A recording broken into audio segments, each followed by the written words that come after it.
Assalamualaikum warahmatullahi wabarakatuh. Perkenalkan, nama saya Fitri Puspitasari dari kelas C2 Manajemen dengan nomor NPM 101216665. Saya mahasiswa Universitas Teknologi Digital dengan prodi Manajemen S1. Di sini saya akan mempresentasikan dari mata kuliah Manajemen Perubahan dengan dosen pengampu Bapak Robi Jidmi Ilma, SSMM. Adapun materi yang akan disampaikan pada kali ini, yang pertama ada model ADKAR atau PROSCI, yang kedua ada model roadmap atau kepemimpinan perubahan. Nah, dalam model yang kedua ini terbagi ke dalam 5. Yang pertama ada kepemimpinan perubahan dalam organisasi, yang kedua ada karakteristik kepemimpinan perubahan, yang ketiga ada perbedaan manajer dan pemimpin, yang keempat ada tahap implementasi DABDA, dan yang kelima yaitu ada 8 tahap model perubahan Kotter. Baik, untuk mempersingkat waktu, langsung saja kita ke materi yang pertama. Nah, di sini ada model ADKAR atau PROSCI. ADKAR adalah model perubahan yang dikembangkan oleh PROSCI, fokus pada perubahan individu dalam konteks organisasi. Berikut adalah ringkasan singkat dari setiap langkah dalam model ADKAR. Nah, langkah yang pertama di sini adalah awareness atau kesadaran. Memastikan semua orang memahami alasan di balik perubahan dan mengapa itu penting. Lalu yang kedua, desire atau keinginan. Mendorong keinginan dan motivasi untuk mendukung perubahan, menjelaskan manfaat dan dampak positif. Lalu yang ketiga ada knowledge atau pengetahuan. Memberikan informasi dan pelatihan yang diperlukan untuk memahami perubahan dan cara melibatkan diri dalamnya. Lalu yang keempat, agility atau kemampuan. Memastikan individu memiliki keterampilan dan sumber daya yang diperlukan untuk melaksanakan perubahan. Lalu yang terakhir, reinforcement atau penguatan. Menyediakan dukungan dan insentif untuk mempertahankan perubahan, memberikan umpan balik positif, dan mengakui pencapaian. Nah, untuk pembahasan selanjutnya di sini ada kepemimpinan perubahan dalam organisasi. Kepemimpinan perubahan merupakan peran kunci dalam mengelola transformasi organisasi. Dalam menghadapi dinamika pasar dan teknologi, pemimpin perubahan harus memahami aspek-aspek kunci yang terlibat dalam proses ini. Nah, di sini ada 6 aspek dalam kepemimpinan perubahan dalam organisasi. Nah, yang pertama ada pemahaman konteks perubahan. Sebelum memimpin perubahan, pemimpin perlu memahami konteks organisasi, termasuk visi, misi, dan nilai-nilai yang menjadi dasar perubahan. Analisis situasi eksternal dan internal menjadi dasar bagi langkah-langkah selanjutnya. Lalu yang kedua ada komunikasi efektif. Komunikasi yang jelas dan terbuka sangat penting. Pemimpin harus mampu menjelaskan alasan di balik perubahan, manfaatnya, dan dampaknya pada individu dan organisasi secara keseluruhan. Nah, lalu yang ketiga ada pengelolaan resistensi. Resistensi terhadap perubahan adalah hal yang umum.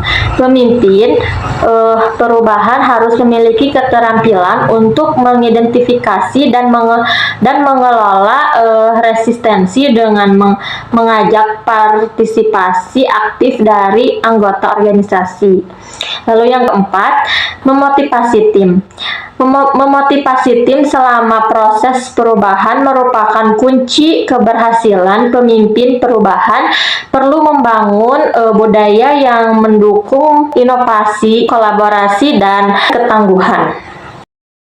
Nah, lalu yang kelima di sini ada kepemimpinan berbasis nilai. Kepemimpinan perubahan yang efektif didasarkan pada nilai-nilai yang konsisten dengan tujuan perubahan. Pemimpin dengan integritas dan memberikan contoh positif menjadi landasan untuk menginspirasi orang lain. Lalu yang keenam ada pembelajaran terus-menerus. Proses perubahan adalah kesempatan untuk pembelajaran terus-menerus. Pemimpin perlu mendorong budaya pembelajaran, mengidentifikasi peluang perbaikan, dan mengadaptasi strategi perubahan sesuai dengan perkembangannya. Nah, lalu pada materi selanjutnya di sini ada karakteristik kepemimpinan perubahan. Yang pertama ada visi yang jelas. Pemimpin perubahan harus memiliki visi yang jelas tentang arah yang diinginkan oleh organisasi setelah perubahan. Visi ini menjadi panduan untuk menginspirasi dan membimbing seluruh tim. Lalu yang kedua ada ketangguhan atau resilience. Kepemimpinan perubahan memerlukan ketangguhan untuk mengatasi hambatan dan tantangan yang mungkin timbul selama proses perubahan. Pemimpin harus mampu tetap fokus dan optimis meskipun menghadapi ketidakpastian. Lalu yang ketiga, kemampuan komunikasi yang kuat. Komunikasi efektif adalah kunci untuk merangkul tim dan menjelaskan tujuan perubahan. Pemimpin perubahan harus mampu berkomunikasi secara terbuka, jelas, dan persuasif. Nah, lalu yang keempat di sini adaptabilitas. Kemampuan untuk beradaptasi dengan perubahan situasional dan memodifikasi strategi jika diperlukan. Pemimpin perubahan harus fleksibel dan siap mengubah pendekatan sesuai dengan kebutuhan organisasi. Lalu, pemahaman terhadap respon psikologis. Kepemimpinan perubahan harus memahami bahwa perubahan dapat menciptakan ketidakpastian dan kecemasan. Pemimpin perlu memiliki kepekaan terhadap respon psikologis individu dan tim. Ada empati. Memiliki kemampuan empati membantu pemimpin untuk memahami perasaan dan kebutuhan anggota tim. Ini mendukung proses perubahan dengan membimbing orang melalui perubahan dengan kepekaan. Nah, lalu ada kemampuan mengelola resistensi. Pemimpin perubahan perlu memiliki strategi untuk mengidentifikasi dan mengelola resistensi terhadap perubahan, mampu merangkul perspektif yang berbeda dan mencari solusi bersama. Nah, lalu di sini ada pemberdayaan atau empowerment. Mendorong pemberdayaan tim adalah karakteristik penting. Memberikan tanggung jawab dan kepercayaan kepada individu dapat meningkatkan keterlibatan dan motivasi selama perubahan. Lalu ada kepemimpinan berbasis nilai.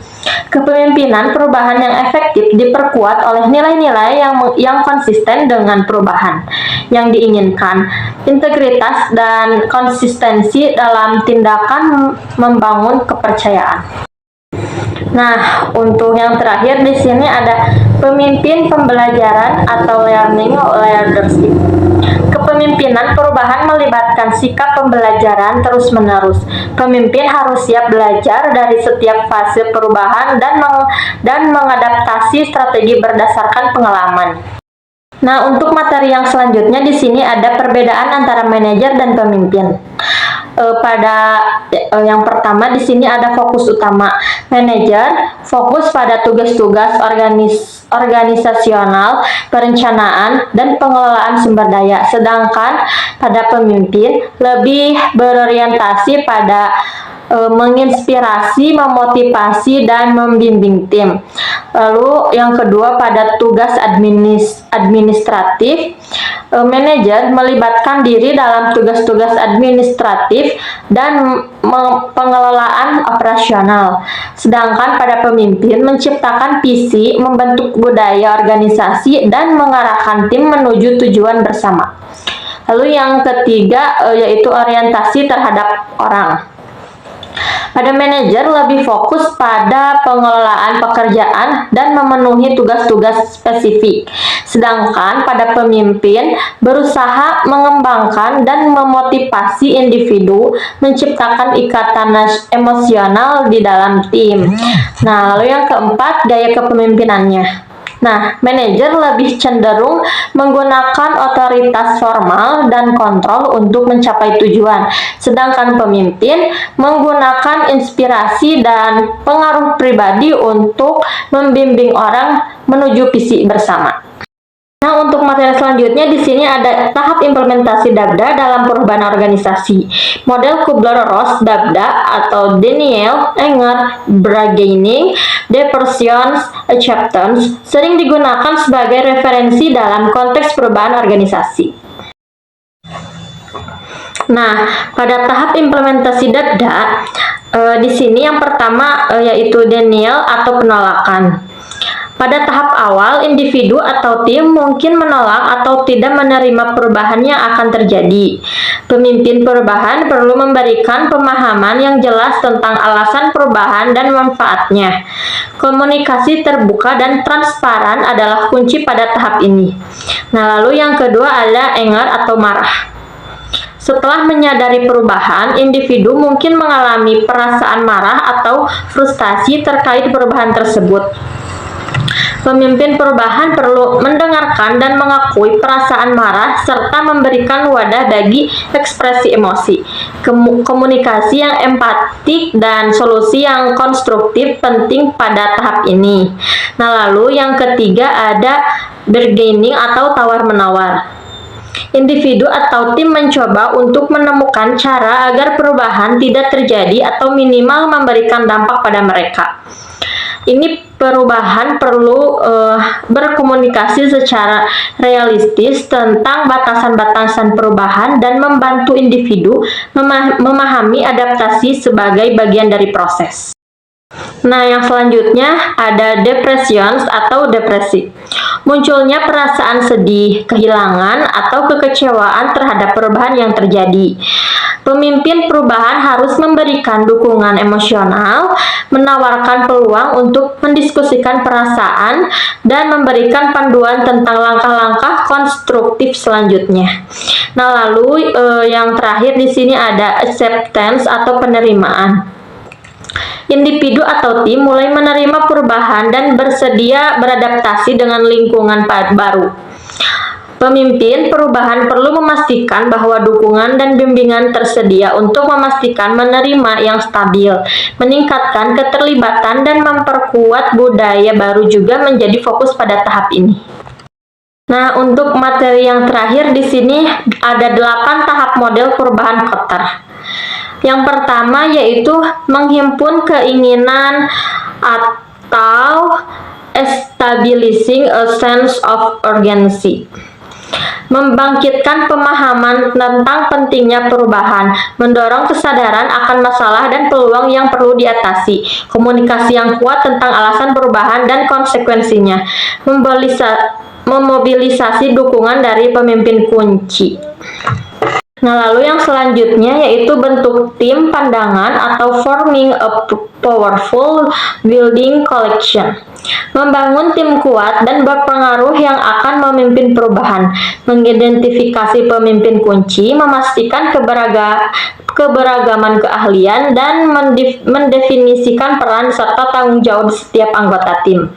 Lalu, membentuk visi dan strategi atau creating a vision and strategy.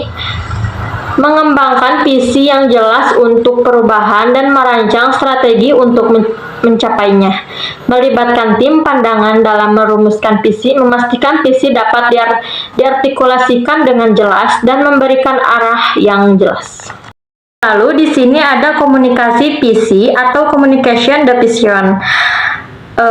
Komunikasi visi perubahan kepada seluruh organisasi, menggunakan berbagai saluran komunikasi untuk menyebarkan visi, menekankan arti penting dan manfaat perubahan. Lalu yang selanjutnya ada menghapus hambatan atau removing obstacles. mengidentifikasi dan mengatasi hambatan atau rintangan yang dapat menghambat perubahan, menentukan hambatan potensial dan mengembangkan strategi untuk mengatasinya, memastikan kebijakan, prosedur, dan budaya mendukung perubahan. Lalu yang terakhir, menciptakan kemenangan awal atau creating short-term wins. Mencapai keberhasilan awal yang dapat memberikan momentum dan meningkatkan dukungan, menetapkan tujuan yang dapat dicapai dengan cepat, merayakan dan mengakui pencapaian kecil untuk memotivasi tim. Lalu yang selanjutnya, membangun pada keberhasilan dan mengatasi kegagalan atau building on the change and acquiring the change. Memperluas perubahan, membangun momentum, dan memastikan perubahan terintegrasi ke dalam budaya organisasi. Mengevaluasi apa yang telah berhasil dan memperluas perubahan ke area lain. Menguatkan perubahan melalui pengakuan dan insentif.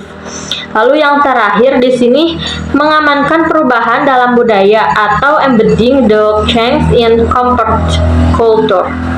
Menyelaraskan perubahan dengan nilai-nilai dan norma budaya organisasi, menerapkan perubahan secara mendalam dalam struktur, proses, dan perilaku, menciptakan konsistensi antara visi perubahan dan budaya organisasi.